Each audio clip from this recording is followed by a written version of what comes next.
النهارده واحنا في وقفه عرفات ممكن نستفيد من اليوم ده جدا جدا.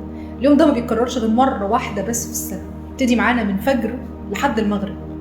نقدر نستفيد منه ازاي؟ اول حاجه هقولها لكم، اعملوا حمام ملح الصبح. اول حاجه تعملوها ان شاء الله باذن الله قبل صلاه الظهر تقدروا تعملوا حمام ملح.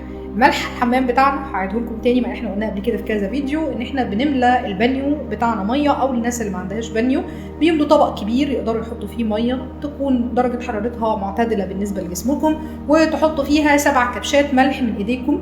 تبتدوا ان انتوا تحطوها في الميه دي وتدوبوهم مع بعض وتبتدوا تغتسلوا بيها من اول شعركم لغايه رجليكم. كل الميه بتلمس جسمكم كله اكتر من مره. بتبتدوا تعملوها. الناس اللي طبعا بتبقى في المغطس او في البانيو بيقدروا ان هم يغطسوا ويطلعوا اكتر من مره ويتنفسوا ويطلعوا وينزلوا تاني. بعدها بيبتدوا ان هم كملوا حمامكم عادي بقى. اغسلوا شعركم بالطريقه اللي انتوا بتغسلوه بيها وجسمكم بالطريقه اللي انتوا عايزينها، وطبعا نزلوا الملح من على جسمكم وتخلصوا من الميه دي مباشره. بعدها على طول نقدر نستخدم نوع من انواع البخور اسمه الفسوخ المغربي. الفسوخ المغربي من احسن الانواع البخور اللي ممكن نستخدمها علشان الحسد.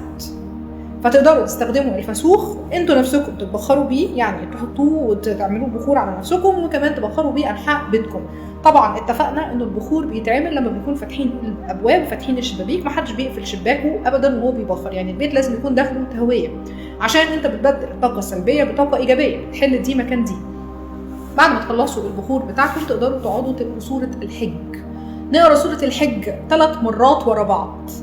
ان شاء الله اللي هيعمل ده هيلاقي الدنيا بتفتح معاه بقية السنة كلها. ازاي؟ ما حدش يقول لي ازاي. ليه ما حدش يقول لي ليه؟ لانه ربنا سبحانه وتعالى ادى في القرآن كل حاجة ممكن نوصل لها. احنا هنا حطينا القرآن مع الطاقة وقلنا يا رب، وسبناها على الله وقلنا له يا رب اعمل لنا اللي انت شايفه يكون مناسب لينا ويكون حلو عشاننا. اعملوا اللي انا بقول لكم عليه النهارده في يوم وقفه عرفات، جربوه وقولوا لي ايه الاخبار. وهعمل لكم فيديو تاني بقى هيكسر الدنيا معاكم ان شاء الله. كان معاكم سارة فودة، خبيرة الفن في الابراج والتربيه.